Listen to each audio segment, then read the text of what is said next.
what was that? And I said, that's being a woman in business a lot of the time. That like you don't, you really have to fight to be heard. And it, I'm used to that. I've had that happen to me 1,000 times at the studio. Like, didn't even faze me that he did that. Caring for others is part of your life, but it's not all of it. This is your space for growth, confidence, and connection to the whole you. Welcome to the DaliTalks Podcast. Welcome back. I am Dali, your host of the DaliTalks Podcast. And if you've been following me for a while and listening, then you already know these two very special women who are my guests today, Nancy and Amy Harrington, the founders of the Passionistas project. Welcome, ladies. Hello, Dolly. Molly, thanks for having us. Of course, absolutely. You know, it's a joy every time I get to see you all here on Zoom since you're so far away. I know, we miss you. Yeah, me too. Me too. So let's get into this conversation. I'm really excited because you have such a unique story. And so for this Careers Pathway series, I want you to share about how you each got started with your education and how that catapulted you into the world of Hollywood. So who wants to start? Okay. All I'll go. right, let's. So I when I was in high school, I was really into music, and I thought I wanted to be a DJ. That was my dream. Oh my gosh. Funny, because now all these years later we do podcasts, so it's kind of like, oh, I guess all these years later I'm doing that. But I wanted to be a DJ. I wanted to be a rock and roll radio station DJ. And so I chose all my college choices based on which schools had the best student-run radio stations. Um, and I ended up at BU in Boston. I wanted to go to NYU. My mother made a bargain with me that if I went to BU, stayed in Boston, but stayed in the dorms, that I could still get the experience of living away without moving away. So I went to BU, and I loved BU. It was a great school. I went to the radio station the first week, and I had already at that point met my college boyfriend. Another story, another life lesson that we'll share in a different podcast. But he also was into music and wanted to be a DJ. So that's why we clicked right away. We both went to the radio station. He was given a radio show immediately, and I was not. And I thought, that's really sucky. and and then in a fortuitous fashion, I went to my first Mass Comm 101 class, and the assignment was like a visual journaling assignment where we had to cut pictures out of magazines and paste them together and make a collage and do the thing. And I was like, oh, I really like this. And then throughout the course of this mass comm class, I realized that I'm a very visual person, I'm a very artistic person, and that was really where my passions lied. So I left the DJing thing behind, and when I went into advertising and art direction. So that's what I studied. That's what I studied all through college. I didn't do a dual major, but I sort of worked with my advisors to create my own program where I took classes at the School of Public Communications at BU, but I also took classes in the art school so that I could, because the marketing and advertising program didn't really teach you how to be an art director, which is what I wanted to do. So I kind of made up my own program. And by the end of college, I realized I didn't want to go into advertising either. My college experience, and I think a lot of kids realize this, a lot of colleges figuring out what you don't want to do. You know, you have all these dreams when you're a kid about things that seem glamorous and what you want to do. And I realized advertising was just really cutthroat. And I just wasn't meant for that. But I did love art direction. So I became a graphic designer. And I had a few jobs early on, but mostly right from college, I started my own graphic design business, and I worked freelance and had clients right from the start. So that's my origin story. Wow. DJ Nancy Yeah, I Harrington. Oh know, my gosh, I right? can't. I should have been Martha Quinn. I do believe that if I had gone to NYU, I would have been Martha Quinn. I would have been Tina Fey if I stayed in New York, but that's a different. Oh my gosh. Oh my gosh. Oh my gosh. Wow. Well, this is really, really interesting. I didn't know this about you, especially the DJ part. And I Mhm. remember the first time you told me that you were a graphic designer, you had your own company. I was like, oh my gosh, that's incredible. And that totally makes sense because you all make such beautiful things every time you post online, your newsletters, a website, all of it. That's really cool. And I love how, yes, you're right. We all change our majors. I know I changed it like two or three Mhm. times. Yep. And I know parents listening right now are like, that's such an expensive way to find out what you don't like. Yeah. Yeah. It It was is. way cheaper when I went to school. We're Well, talking a long time ago. But yeah, so- it's an expensive way to figure out what you want to do. right, right. So, do you recall the investment that you initially made? Mm. BU, when I went to BU, it cost $10,000 a year. It was $5,000 a semester. Um, Wow. and I think that's probably what you pay for one class now. I don't know. I don't have kids, I almost so I want don't know the reality of it, but I know it's probably like 10 times that now. Yeah, so my whole college experience cost $40,000. My parents were, God bless them, were very, very, very generous. They saved a lot and they intended to put all five of their children through college. Fortunately for them, two of them dropped out, so they didn't have to do that. And by the time I was a senior, money was tight. And to. so my senior year, the first semester, I actually got a student loan for the semester for $5,000. And my second semester, I got a scholarship from the Advertising Club of Boston.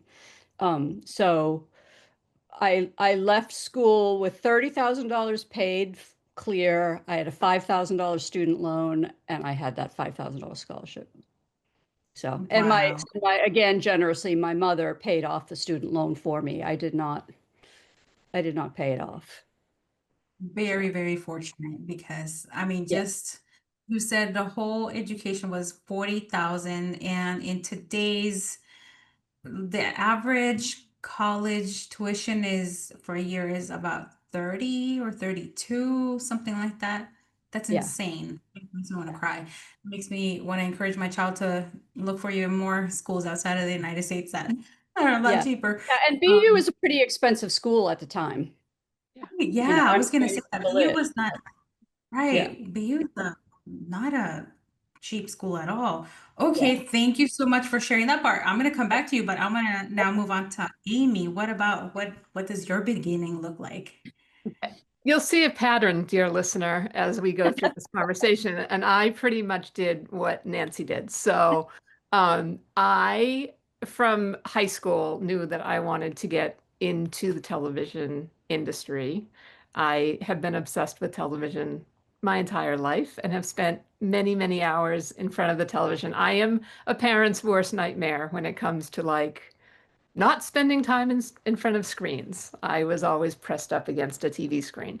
Um, so I knew when I was 16 years old that I wanted to be a television writer, is what I thought. And I went to, when it came time to apply to college, I applied to BU because that's where Nancy had gone. She was gone, she had graduated by the time I would have been a freshman, but I only applied to BU. And my guidance counselors kept saying, you need to apply to a few schools so you have a backup plan. And I'm like, oh no, if I don't get into BU, I'm not going to college. And everybody was like, are you out of your mind? And I was like, no, no, I only want to go to BU. Now, as an adult, I'm like, who were my parents that they let me do that? That was so, so silly. Because I remember I was recalling just the other day going to like the open house and talking to somebody at admissions and them going like, yeah, you have a good chance of getting in. But it was not a slam dunk. So luckily I got into BU. I was in the College of Communications. I was a television major. Unlike you guys were just talking about, I did not change that major. I was 100% focused on the plan. I was going to move to LA. I was going to write sitcoms. I knew what I was doing. Um, I had two amazing internships the summer before I graduated. I spent the first half of my summer in New York at MTV and worked on a show called The Big Blank Show, which was MTV's first scripted, like a first television show that wasn't just music videos. And it was the now MTV, you can't find a music video on MTV, but this was the very first show. And it was a really bad show that rotated hosts that included Weird Al Yankovic and a guy from Australia named Yahoo Serious, who you'll have to Google if you don't know who he is. Um, and then I was loving that. I was in New York. I was having a blast. It was the greatest job. And I got a call. I was making a collect call one night, charging it to my parents. And the operator said, they'll take the charges, but you have to call them. And I'm like, oh, they're going to tell me to stop making collect calls. And I called the house and my mother answered. She said, "Hold on, Nancy and Lisa are here and Dad's here. They're all going to get on the phone." And they told me that I got an internship in California for the summer. So I went into MTV the next day, told them I needed to leave, and they said, "Oh, thank God the show got canceled. Didn't know what we were going to do with everybody." So I spent the second half Wow. of my summer in Los Angeles doing a television academy internship working on TV shows in Hollywood. So I was 100% determined. I went back to to Boston. I didn't unpack a single box. I was not going to get settled. I was ready to go back to California. And the day after I graduated, I told my mom and dad, you need to take me to Nissan. I'm buying a car tomorrow and I'm driving across country. And I moved to LA. Our sister Lisa drove with me. And I moved to California. I had met some people during my internship, so I had a friend that I stayed with and ultimately became roommates with. And through those interns, I met a friend. Oh, I'm getting into my Hollywood work. I'm not supposed to go that far, right? Oh, you can. Yeah, I'm so intrigued. You see, I'm not stopping So I will you. say, I want to back up for 1 second. The one piece of advice that I got when I was in college was from a professor who I did not like. He was super arrogant and he was kind of condescending. And he said to me right before I left for California, he said, "What are you going out there to do?" I said, "I want to write sitcoms." And he said, "All right, when you get out there, just stay flexible. You think you know what you want to do, but there are so many things to do out there. Just stay open to anything because you never know what you actually might enjoy and might really want to do." So Mm. drove to California, got out here, and needed income. And my roommate and a friend of ours, Carolyn Koppel, who's a member of the Passionistas Project Sisterhood, for all of you in the sisterhood, you know Carolyn. Carolyn was working on a show called Matlock, the original Matlock, and they needed a post-production assistant. And so they oversaw the editing and the sound effects and the music and that kind of stuff. And I said, "Well, I need income." So she said, "Come in and interview." I went in, I interviewed, I got the job, and I never left post-production and visual effects after that. And so I never became a sitcom writer, thank God. And I completely changed my career path the minute I got to Hollywood. But I stayed with my major in college, and everything I learned in college, even though it wasn't what I ended up doing, helped. And Right. so even with all the twists and turns that people take in college, I think just the experience of being in college and the things you pick up along the way is actually the relevant experience you're supposed to get when you're in school, not the actual nuts and bolts of the thing that you think you might want to do. Right. I think that I know for me, I certainly thought that in college was where I was going to learn how to do the work that I was going to perform in the outside world. But that's just the foundations. You actually learn everything outside of the classroom. And that was a hard for me to accept. I was kind of like, I felt like I was bamboozled. but um, but it's still super valuable. Now, you said this is crazy. You just like got in the car and you just, I'm leaving, mom. That's the beauty of being young, right? And like no kids, no bills. It's like I need to go to the dealer, get a car, and just drive across the United States. That's insane.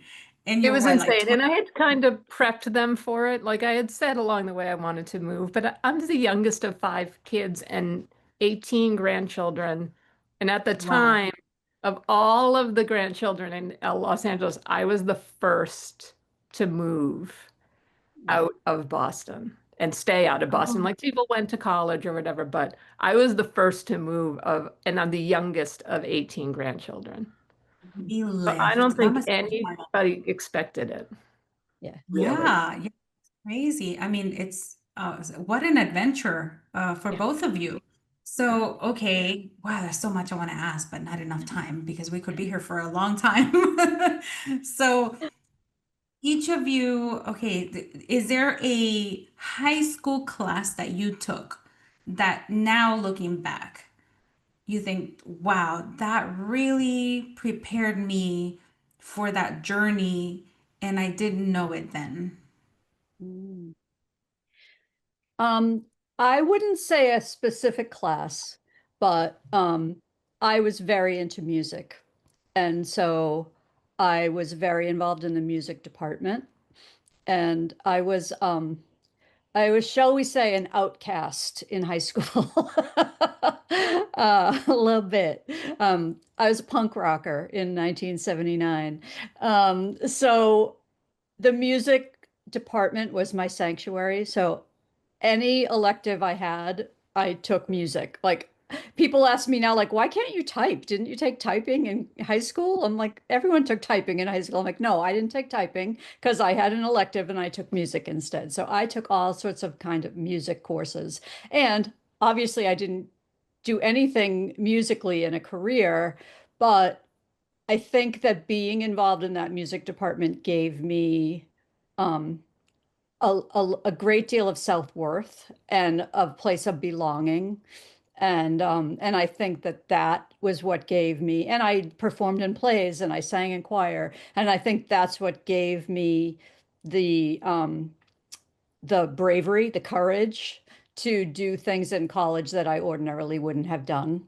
I was a pretty shy kid, and I still am shy, but in college, I actually, my senior year, I was the vice president of the creative services for an student-run ad agency called Ad Lab. Boston University has an amazing advertising program, and we actually had real life clients that we serviced. They were all nonprofits, and I was my sophomore and junior year. I was an art director, and I had a client, and I did brochures and stuff for them. But my senior year, I was the creative director, and I oversaw all the other students in the creative side of the ad agency. So I had to teach classes and teach them how to do everything, and I had to approve all of their work. And so it was a huge thing, which I never, ever in a million years would have had the courage to do if I hadn't done all that music stuff in high school. Wow, that's incredible. And I'm so glad that you shared that because I want people to understand that just because you're young doesn't mean that you cannot take on these huge responsibilities. And it's so important. That's something that I wish I would have learned in college. What the school offers, the type of opportunities, like for you to become the creative director, that's Mhm, huge. And mhm. not every school offers that. So you miss out on that opportunity. And that's like what I learned, post college. We're like, oh, now if I would do it again, I would look into that, not just like, how good is your program? Right. So yeah, thank you for sharing that. What about you, Amy? What class did it for you?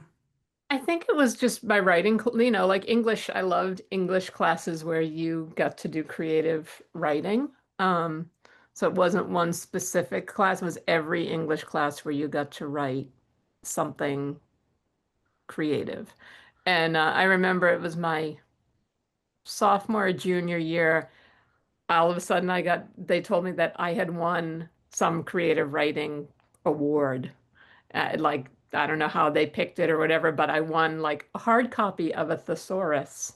And It was like, with like my name inside of it. And it was like, oh, somebody thinks, not only somebody, but they told people, they showed people stuff that I wrote and people really liked it.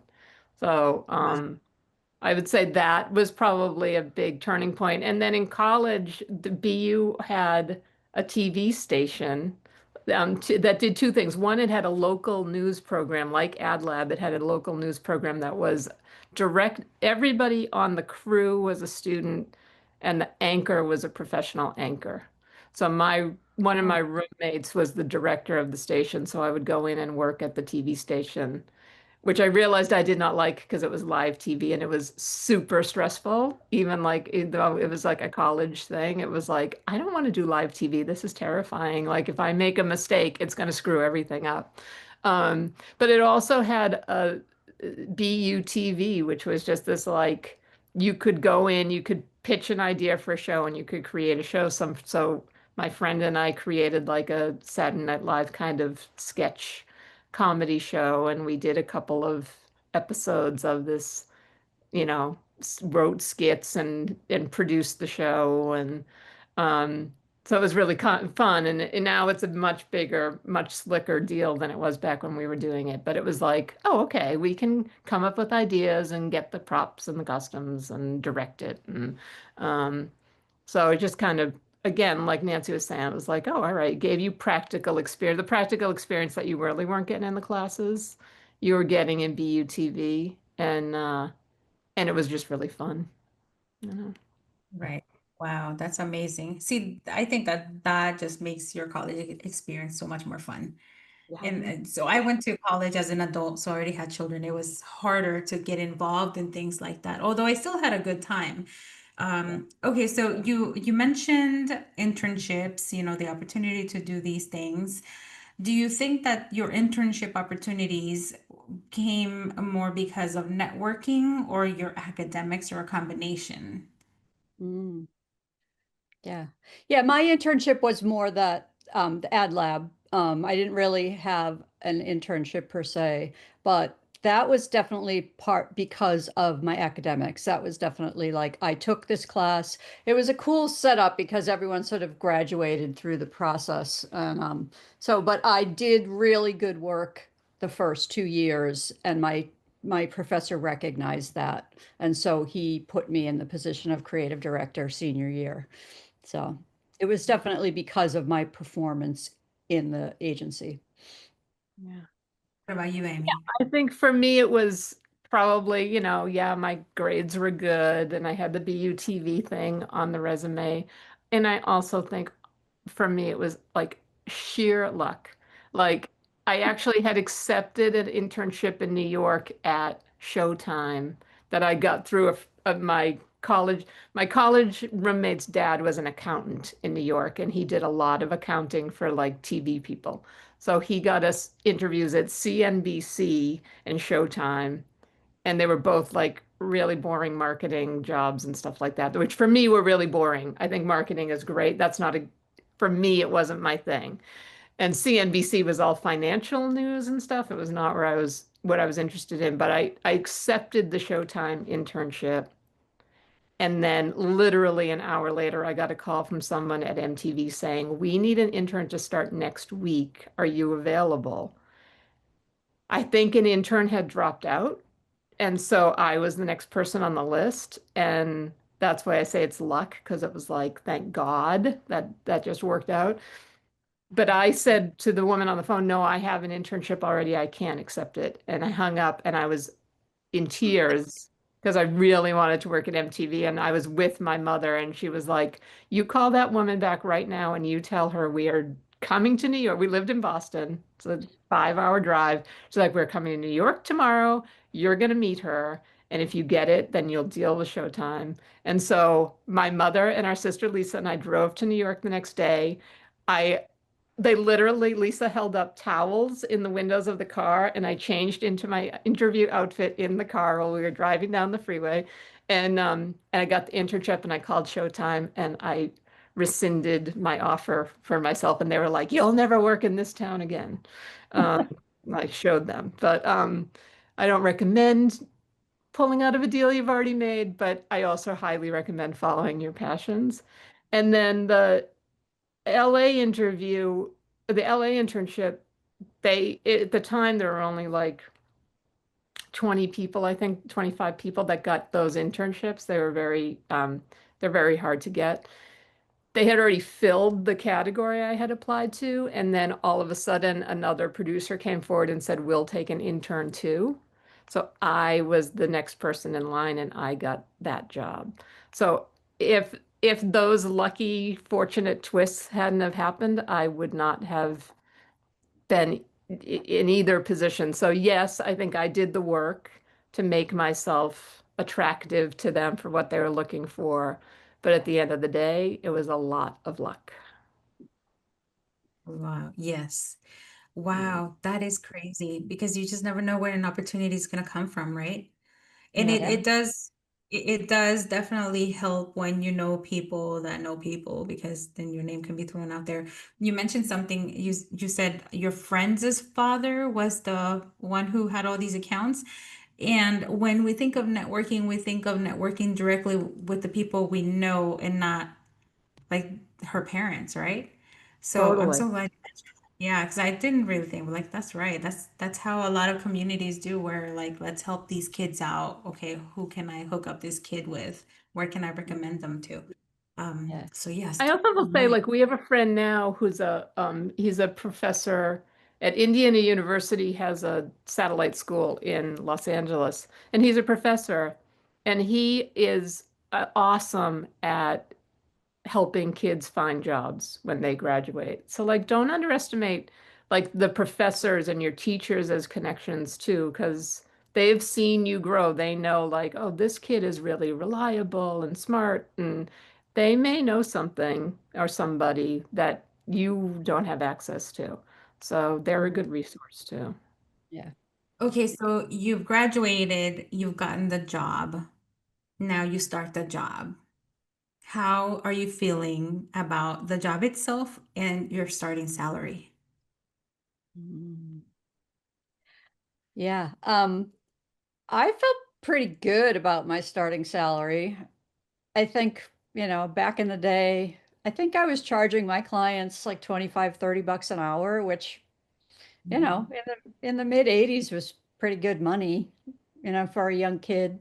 And I increased that pretty steadily for the first 10 years of my business. By the time I left graphic design, because I eventually moved on, decided I was kind of sick of it. I was making, $100,000 a year, $125,000 a year. I was making good money, and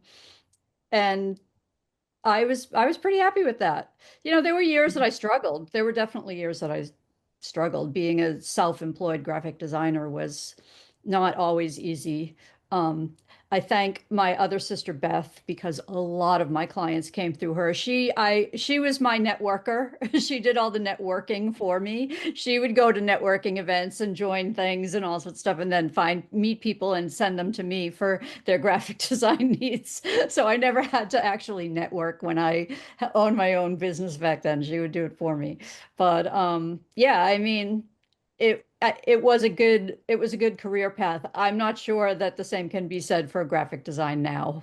I think it's a completely different world, and with AI and programs like Canva and stuff, I don't think graphic designers are charging what they used to. You know. Right. So then you never went to work for a firm as a graphic design I never artist. did. The only time I worked in the very beginning, I had a part-time job at a postcard company, and there was a very niche company. They designed postcards for art galleries, for like openings for art galleries. It's like, really, there's enough work to have a company based on that. But there was. But I worked part-time there, and I did that for a year or so, but mostly I had my own business. And then when I moved out to California, I did um, get a job at an advertising agency, and I worked for a company that did all of the Academy Award campaigns and newspaper ads for Miramax and Paramount Classics. So on the Miramax side of it, I just did the artwork that my superior gave to me, like make this ad, do this thing. On the Paramount Classic side, I was actually the account executive and the creative director on that account. I was the only person that serviced that client. So I did both sides of the agency work. And I did that for a few years, and for the most part, I liked it. It was really stressful, and everything was last minute, so it was a lot of stress, but the money was great. I was making really good money then. And again, that was 25 years ago, but I was making again, I think my base salary on that job was like $125,000. Mhm. Wow. Yeah, especially for back in the 80s. That's great money. Yeah. Yeah. Um, wow. It's funny that you said you wanted to be a DJ, and you were shy. But in order to Mhm. be a DJ, just like in order to be an entrepreneur, have your own business, you have to sell yourself and you have to get out there and talk to people. So isn't that funny that you said you're shy? I just don't, first of all, I don't even see that shy side of you. But Yeah, I'm very shy. And yeah, I mean it's funny as we've grown the Passionistas and we've met more people and we've talked to more people, I've come to understand that a lot of entrepreneurs they're shy, they're neurodivergent, they're on the spectrum, and they build a life where they don't have to deal with people a lot. And I realized that I did that. And the days that I disliked the most, and when I had my business, were the days I had to go to meetings, I had to make presentations to clients. Some of my clients, I would have to go to their office and work. There were a couple days a month that I would go to a client's office and do stuff on their computers. And I was like, I hated those days so much. So there was an aspect of it that was really difficult for me, but it was still better than having a 9 to 5 job. I've just always been a very independent person that didn't want to have a boss. Like the downside of working at the ad agency was having a boss. Like I did not like that particular boss was not great either, but I did not like having to report to someone and being told what to do. yeah, yeah. What about you, Amy? So salary, I do not remember what I made as the post-production assistant on Matlock, but I remember being in heaven that anyone was paying me to do anything in television. So it must have been fine. I could go out to eat, I could go to movies, I could hang out with my friends and not worry about money. So I must have been doing okay. Um, by the time so I got the job at Matlock. I got into post-production. I worked there for a few years, and during the summers, because with the TV schedule back then, you'd work a season on a show. So there were 22 episodes of the show. In June, from June to September, you'd basically have off for 3 months. And if you had made enough money, you could take the summer off. And if not, you'd look for a job to fill that gap. So I always had summer jobs. And the second summer after Matlock, I was looking for work and I ended up again totally lucked out and um, mentioned to somebody that I was looking for a summer job, and they came in an hour later and they said, "Do you have a resume? Because they're looking for a visual effects assistant over at Paramount." And so I quickly put together a resume, and I ended up getting a job as the visual effects assistant on a movie called Coneheads, um, which is a I Saturday Night Live. For those of you who don't know, it was a sketch on Saturday Night Live in the 70s. When I wanted to be a comedy writer, I was obsessed with Saturday Night Live. So I got to work on a Night Live movie, and it was right in the transition. So it was all of the original Saturday Night Live cast members who were living, like Dan Aykroyd and Jane Curtin. And it was like Adam Sandler's second movie, Chris Farley, David Spade. It was like every Saturday Night Live member through 1991 probably was in that movie. So it was heaven. And then I ended up getting into visual effects from there. Worked on another Lois. I worked on Lois and Clark, and then I ended up helping Warner Brothers start its own in-house visual effects company. So by that point, I was probably making about 80,000 a year, and we built a digital visual effects house and worked on Batman and some other movies. The Batman, I should clarify, Batman Forever, and some other movies. And then got a call one day from the head of the movie studio, the Warner Brothers proper, that they wanted to hire my boss and I as visual effects production executives. So basically, every movie has executives who work at the studio who oversee things. So there's a physical production executive who helps with budgeting and overseeing the actual filming of the movie itself. And then there's a post-production executive who takes everything from the point where actually they're working throughout the movie because every day you're getting at the time film is getting delivered to the lab. You're making sure it gets processed. You're making sure everybody sees the film and footage in dailies and they're reviewing it. And then you take it all the way through the editing process and then delivering the movie. So that's what a post-production executive did. But there had not been visual effects executives before, but the budgets had on visual effects were becoming so expensive that they wanted executives who specifically oversaw the films when it came to how the visual effects were designed and budgeted and created. So my boss became the vice president of visual effects, and I went with him and became the director of visual effects. Within a year or two, he had moved on. And the head of post-production asked me to become the vice president of post-production and visual effects. So he combined these two jobs. Both people had left at the same time, and he combined these two jobs. So I became the second in command of post and visual effects for all of the feature films from Warner Brothers for 7 or 8 years and oversaw 250 movies. Some never made it out of development. Some we just delivered at the end, but actively involved in hundreds of movies, and including like the Harry Potters, the Matrixes, Practical Magic, Wow. Perfect Oh Storm. my. Um, and by that point, I was making about 125,000 a year base salary, and then every holiday would get a bonus, which was usually tens of thousands of dollars. The Harry Potter time period, it was a little more because I was so involved with the first Harry Potter. So I was thrilled with the money. The money was great. I was a single woman. I could spend my money however I wanted. I saved my money. I bought a house. It was fantastic. And the job was great. Um, it became not great, and I'll get into that whenever you want. But the actual process of making movies, collaborating with other people, creating worlds out of nothing, um, I got to travel. I got to, go to movie premieres. I got to meet mostly, met some actors, but really mostly like the greatest directors of the time and producers and stuff. It was fantastic, and they paid me very well for it, and I was very lucky.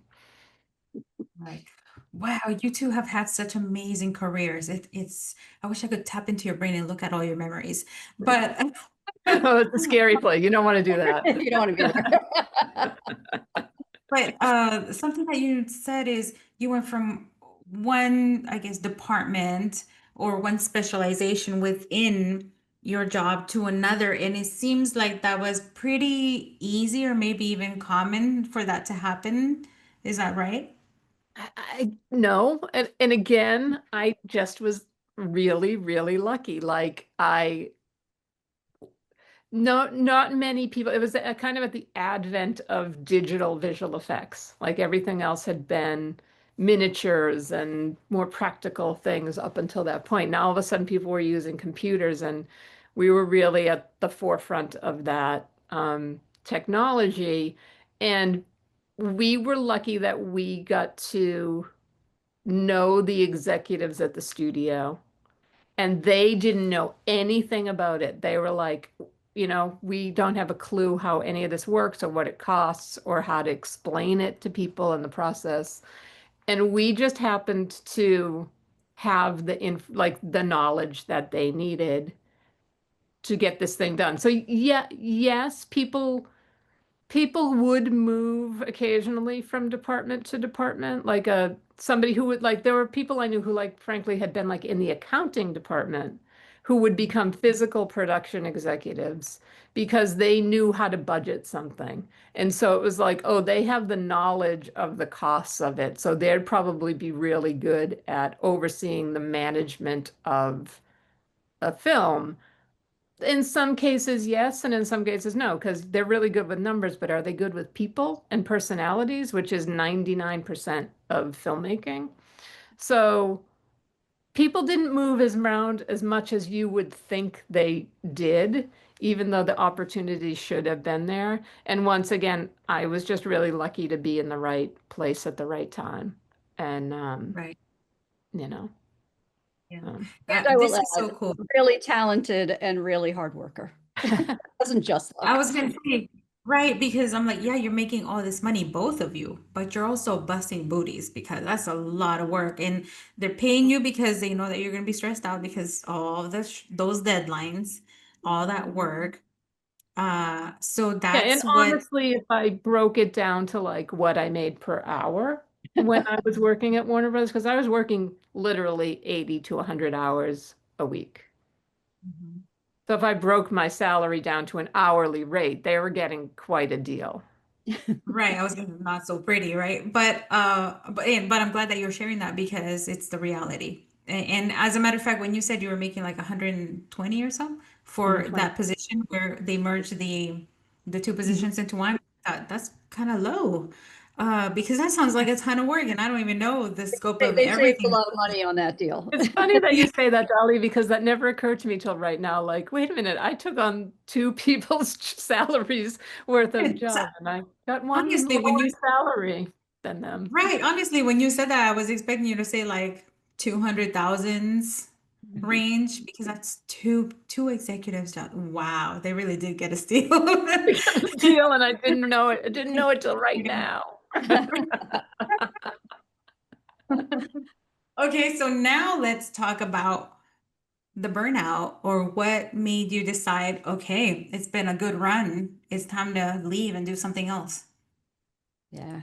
Yeah, it was for me, it was burnout. It was the the thing with my job at the advertising agency was the Academy Award season was the tough part. And Academy Award season, you'd think, oh, it's a month or so. Academy Award season started in August and went through until the Academy Awards, and then about a week or two after the Academy Awards, because you have to do all the congratulations ads and stuff. So it was from August to March, depending on what date the awards were. So it was half of the year that most nights I didn't get home until after midnight or 1 o'clock in the morning. And, that was being at the office. We're supposed to be at the office at 9, but I would get in at 8:30 because with LA traffic, I had to Mm. leave my house late. I could leave my house later and get there on time, whatever, you know what I'm trying to say.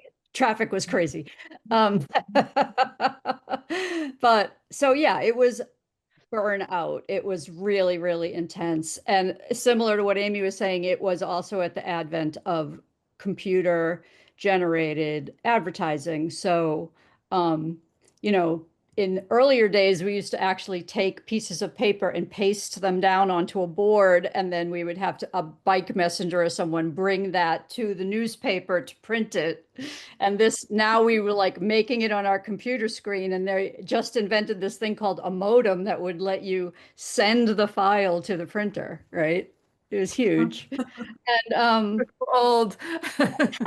and because of that, because now we had up until the last minute to get the file to the printer, the changes were like up until the last minute. So it was very stressful. And yeah, and I was burnt. And for me, on top of that, I think I did that job for 3 years. And so I had 3 years of having a boss. And I will just say she was difficult. I'll leave it at that. But I was very happy to get out of there. And when I found out that Amy was ready to leave too, I was like, that's all I needed to know. It's like I had saved a little money, so I knew I had a bit of a cushion, and I was going to be able to bring one of the clients with me. My client at Paramount Classics had told me if I left the agency, he would hire me freelance to do what I would had been doing for them. So I knew I would be okay. So I was out. Wow, that's wonderful. What about Yeah. you, Amy? So I was going to be a lifer. I was never going to leave Warner Brothers. I loved it. As stressful as it was, it was an adrenaline rush. Because we such a big part of our job was delivering the movies and finishing the movies and getting it all done and getting it on the screen in time. And it was still the days of film, so it wasn't as easy as it, I'm sure there are new challenges, but it was a big process. So I thrived on the adrenaline of that. Um, but it was taking a toll on me physically. I got sick. I at one point had a thyroid condition that was triggered by stress because it was just like it was a very high stress situation we were dealing with. I think I figured out I managed about $500 million a budget a year. So it was very, you know, it was high stakes, and Warner Brothers was the biggest studio at the time. Um, it was the most prestigious. It was the most prolific. We were cranking. We were doing 20 to 40 movies a year. Like for working on 40 at the same time, 20 would get on the screen in a year. So it was a lot of work, a lot of travel. I was flying back and forth from London to LA and to Sydney, Australia, from LA a lot. Again, those were all like these are high class problems. These were like it was awesome, but it was also exhausting. It was just like really taking a physical toll on my body. But with all of that said, I that would not have stopped me. Like I really, really um I didn't mind that stuff. Like it was worth it. For me, it ended up being more about how I was spending my day and who I was spending my day with and boredom with the process. So again, when I started, everything was like, how do you make water, digital water, when we were doing Perfect Storm, or how do you make a person fly, like in Harry Potter? And it was all very innovative. And since I've lived, it's not like visual effects is not still innovative. It really is. But I was finding that I was working on sequels. So I would be on like the third Harry Potter movie, and it would be like, how are we going to make him fly? And it's like, well, the same way we did in the first two movies. So it wasn't that interesting in that regard. Um, I had lived through the Warner Brothers. There was a merger that happened in the 90s between Time Warner and AOL, where AOL basically ate up Time Warner, which is insane because AOL was like an upstart and Time Warner had been around for decades. And it completely changed the culture of the company. And the company went from being like if you ever watch a movie about old Hollywood, and there's a studio exec and all he cares about is making sure the creative people are happy and that the movie's the best it can be and damn the money. And that's what Warner Brothers was when I started there. It was all about creativity and Hollywood. And not to say that money didn't matter, it did, and there was a lot of pressure put on budgets and things like that. But the emphasis was always on like the movie and the creative people involved. After the merger, it really became about bottom line and about budgeting, and it was a different, and people were more like stressed out about their jobs and we got to make this happen or I'm going to lose my job. And then there was a political shift that happened where I was split out of post-production and put into physical production, and visual effects was moved over there. And I was working with a new boss that I wasn't aligned with, let's just say.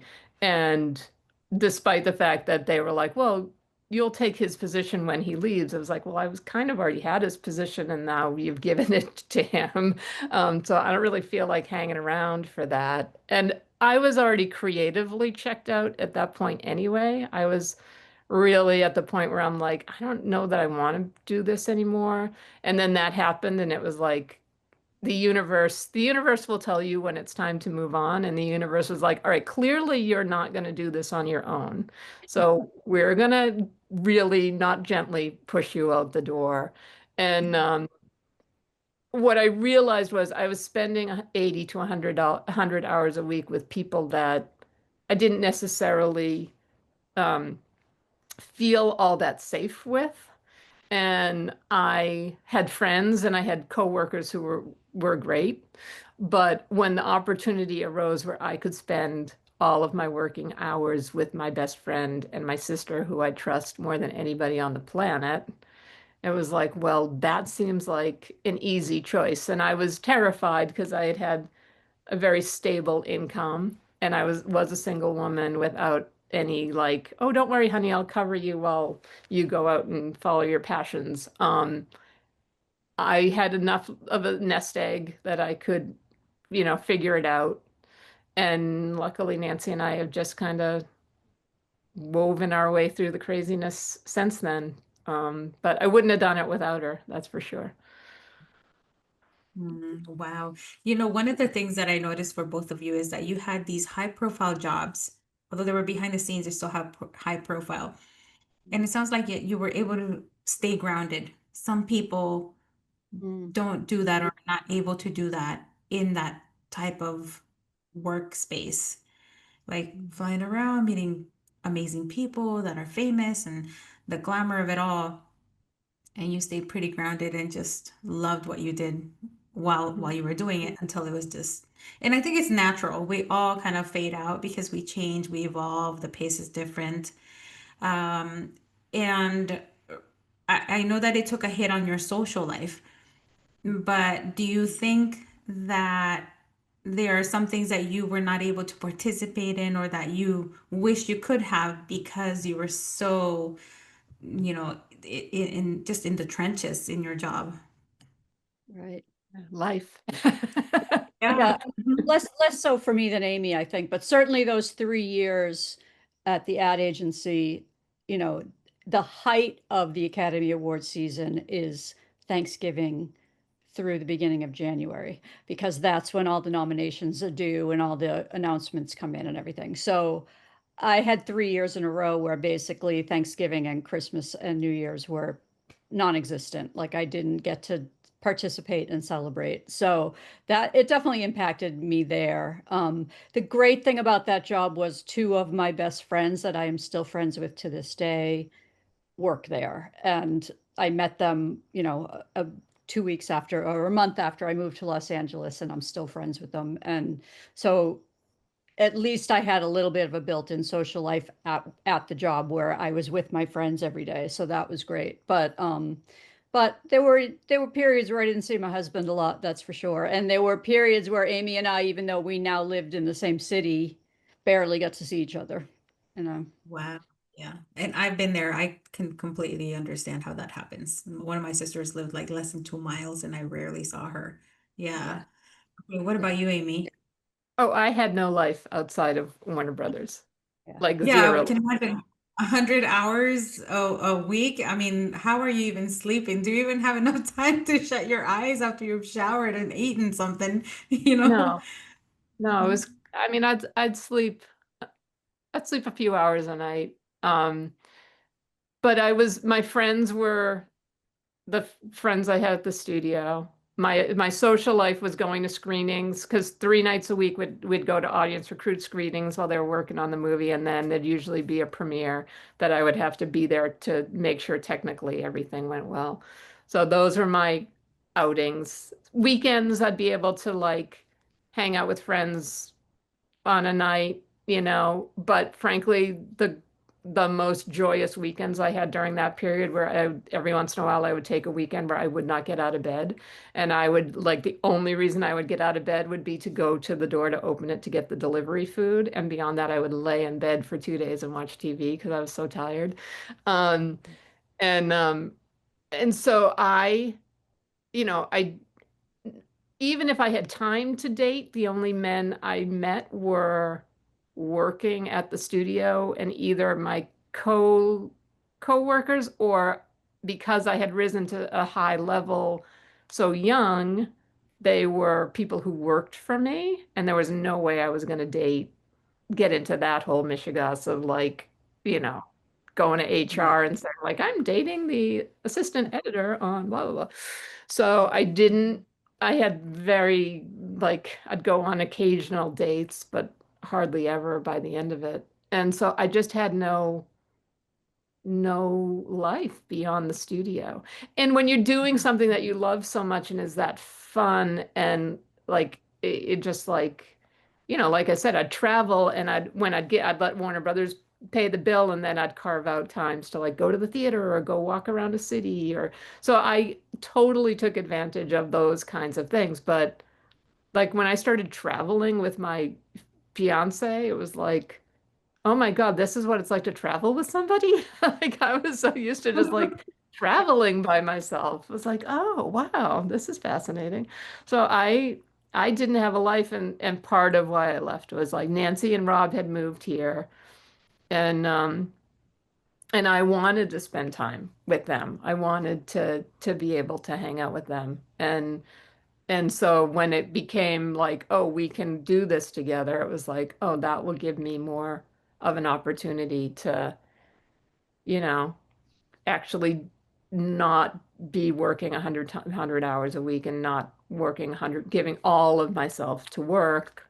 And within like a year, I, had a boyfriend and I was doing more things that I enjoy, like going out to eat and seeing more movies that I didn't have to see for work and reading books every once in a while. And so I was able to finally like do things that I couldn't do before. So Yeah. Yeah. That's what happens when you slow down and you're not so focused with work. Although I think it sounds like, from what you've shared, that you didn't feel like you were missing out on anything because you were so focused. But then when you I, finally decided to, yeah, to leave, you were like, okay, now I need to pivot and focus on me. by the end of it, I was definitely feeling like, if I go to one more Christmas where I'm the only single person at that table, Oh, I'm yeah. losing. You know what I mean? You know that feeling? And I'm not saying everything in life should revolve around relationships. I, I, I'm with the person I'm with because I love them and we're good together and not just with them for the sake of being in a relationship. But I think that I was realizing I was missing that connection. And I think a lot of my relationships at the studio, and you certainly find this out when you leave a position like that, like may not think it, but I was always kind of aware of it. And I think this is part of what helped keep me grounded. Like, this person wouldn't really be going out of their way to be nice to me or take me out for coffee if I couldn't do something for them. So most of my relationships, with very few exceptions, were very transactional. And Mhm. I think whether it was a boyfriend or more time with Nancy or whatever, I was looking to be in a position in life where my relationships weren't based on people wanting something from me. They were based on people I wanted to spend time with who wanted to spend time with me. And I think ultimately that's really what it was. It was less about, oh, I need a boyfriend, and more about like, I need to be around people who actually really care about me and have my best interests in heart and vice versa. Right. Yeah. And that can happen in any job field. And it's really good that you noticed that people had that transactional relationship. I think that comes with maturity. And so sadly, a lot of people don't see it until it's too late, which brings me to another question about maturity and stuff like that. Being women in the fields that you were in, how challenging was it, or do you think that there was an advantage that helped you? Mm. I definitely don't think I had an advantage. I think because I was an entrepreneur and my own boss, I wasn't affected by it as much. Um, in retrospect, I realized what I did was I built a world around me where I was surrounded by women. And so I didn't rely. I definitely remember early on some male clients that were difficult. One in particular who he was hiring me to be his graphic design person and design some ads and brochures and stuff for him. And I got to his office and he was like, "Oh, could you give me 1 minute? I'll be right back." And he went outside and I waited. And 2 hours later, he came back. He had gone Oh, out to meet with oh my another client and left me there to answer his phone. No, you did not. Yes. wow. So I had a few experiences like that where I was like, yeah, I'm not going to keep doing this. I immediately stopped working for him.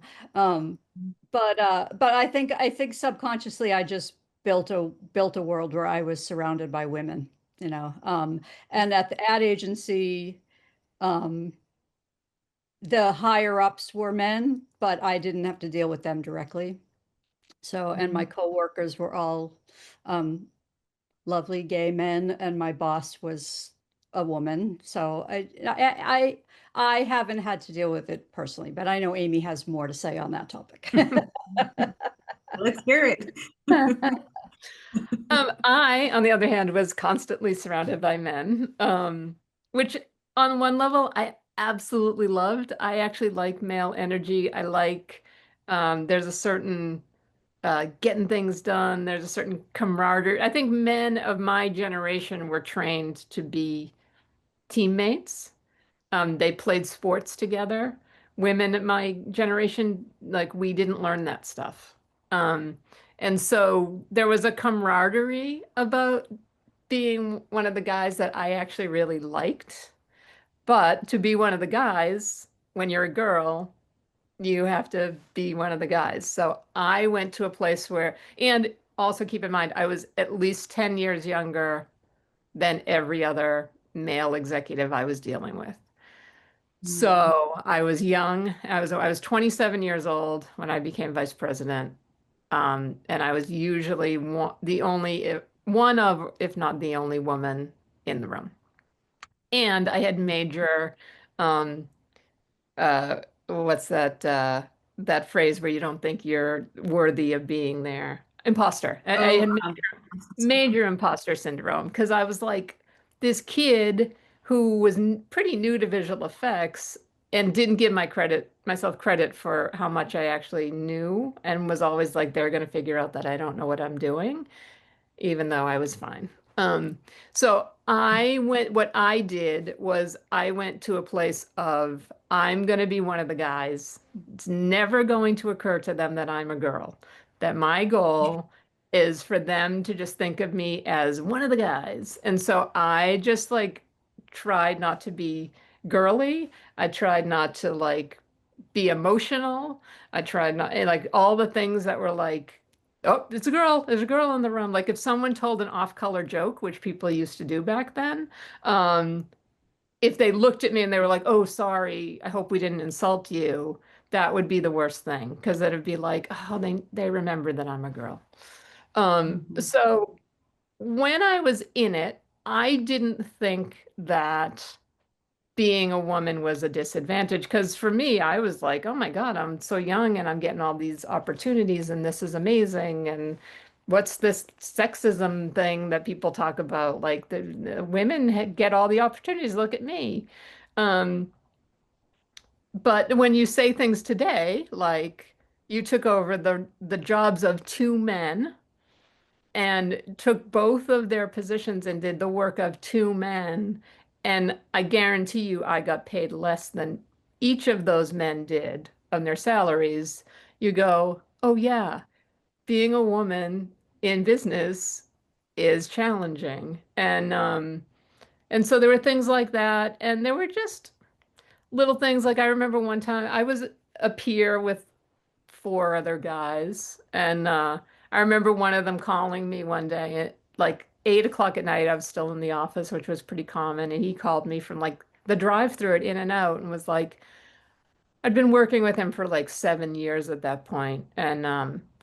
And he called and was like, I was sitting in my car and I was thinking about you. And I was thinking, I don't give you enough credit. And I don't treat you the way I treat everybody, all the other guys. I'm harder on you. And that's not right. So I'm just calling to apologize. And it was Wow. like, I really appreciate that. And I accept your apology and that means a lot. But it was true. He was harder on me.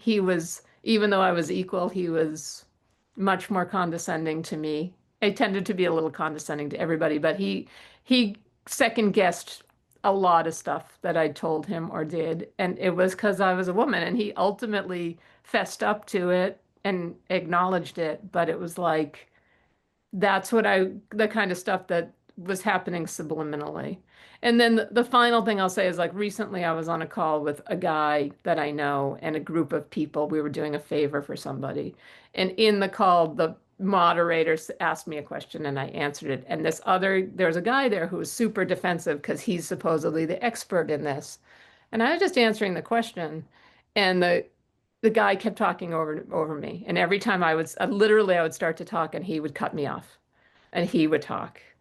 Normally, I would go into would you let me finish mode. But I was like, I'm a guest.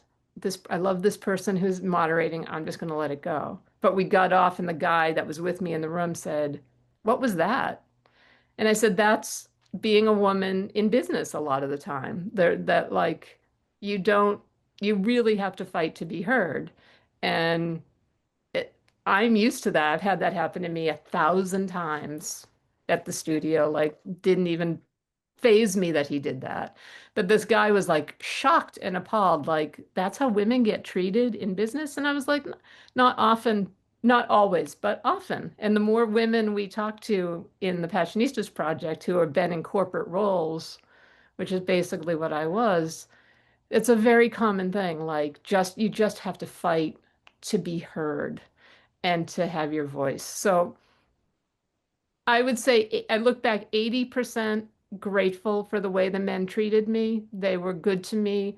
They took care of me. They made sure that I was protected. I was never in an unsafe situation. I never had a Me Too moment.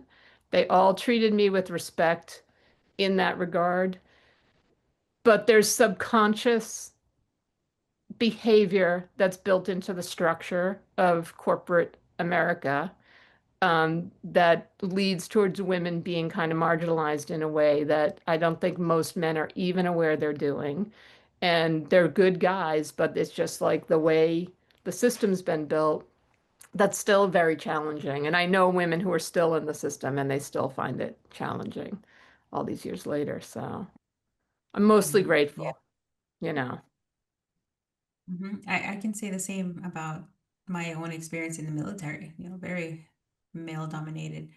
So yeah, it's very hard. You have to have a backbone, stand up for yourself, and be very tactical about it because sometimes it's like, how dare you speak up?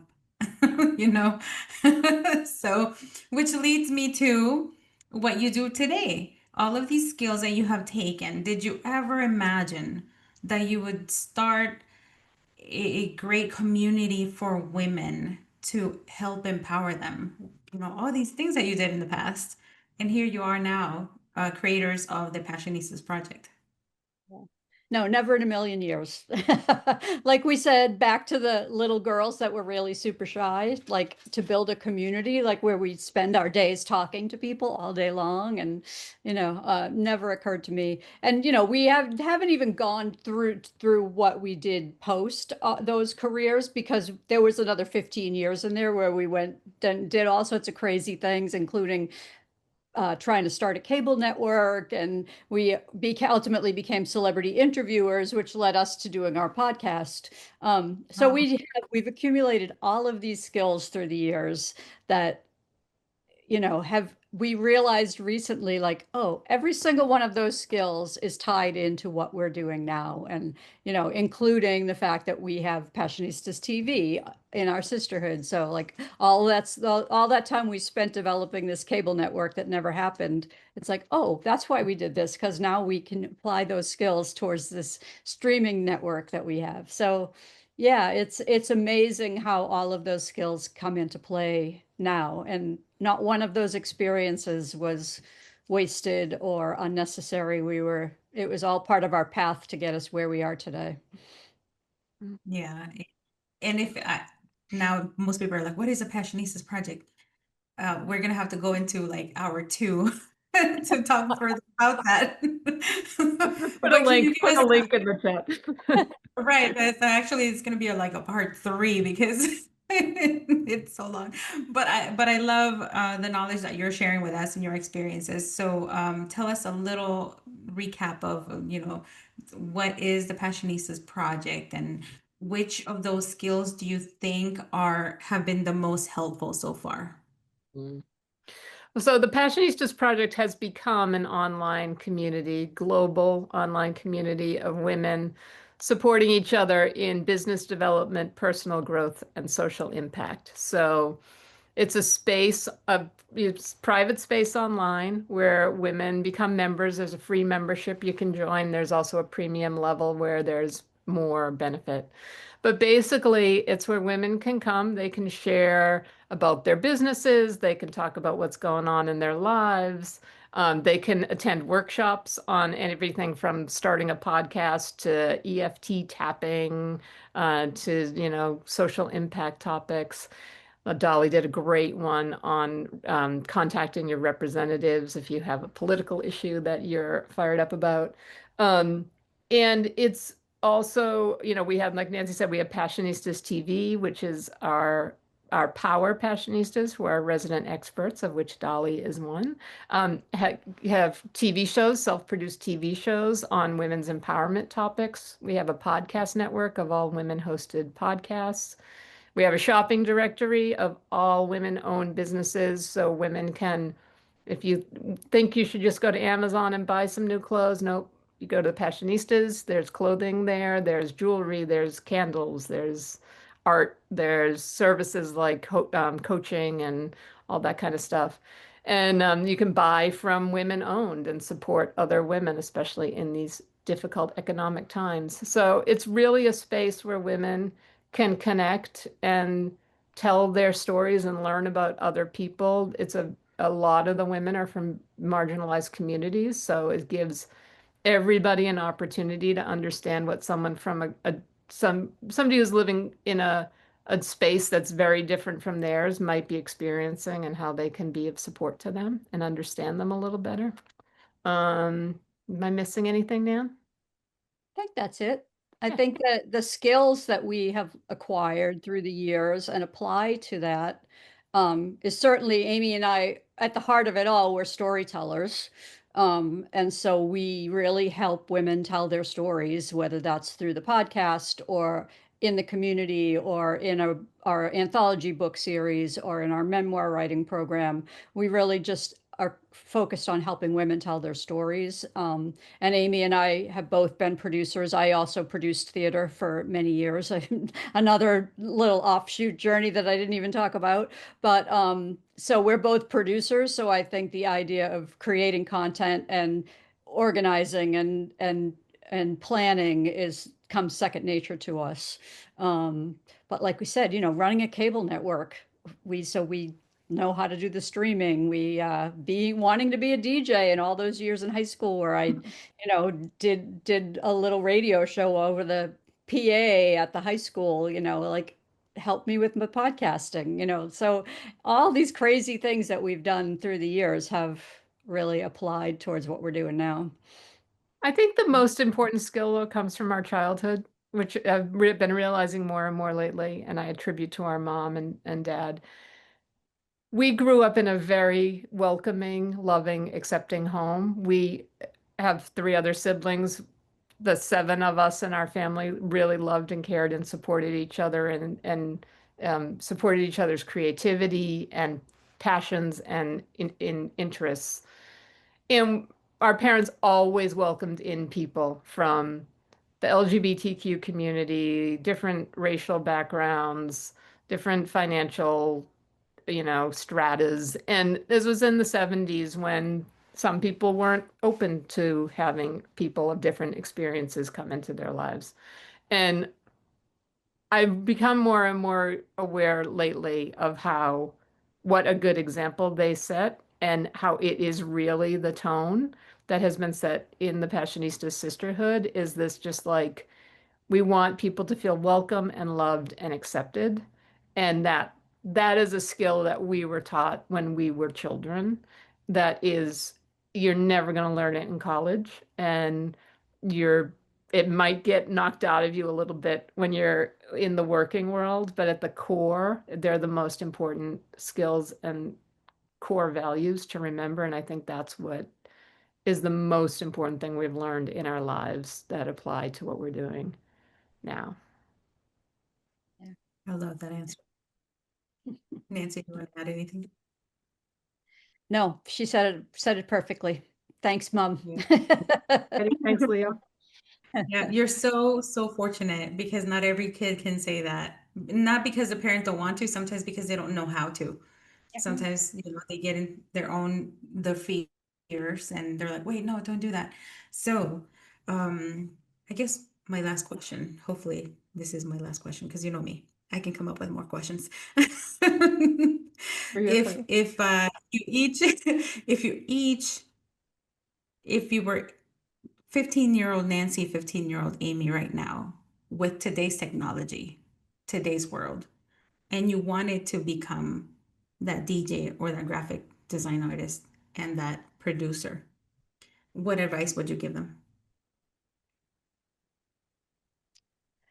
I would say, don't be shy. I would say people are there to build community and to love each other, and they're just as afraid of you as you are of them. So go out and do it anyway. And yeah, I mean, I probably would have started my own radio show if I had today's technology. That would have been amazing, right? Right. Amy? Yeah, I would say just do it. Like, you don't have to ask permission anymore. When I was starting in film and TV, like, you had to get hired by an established entity. And then even once you like got a movie in development, it sometimes would take 10. I remember working on one movie that took 20 years in development and it was horrible. But it was like, it was this long process and you always had to wait for someone to tell you, okay, you can do this now. And Wow. when we lost our job, we had been working at this website, Nancy and I, writing content about pop culture. And we lost our job right before Christmas one year. And my fiance at the time said to me, like, well, you just start a website. And I'm like, just start a website? Like, you don't just start a website. And it was like, why not? And so the next day we built a website. And then when the podcast idea came to us, it was like, we can just start a podcast. Like, we have to figure out how to do it, but that's a 5-minute Google.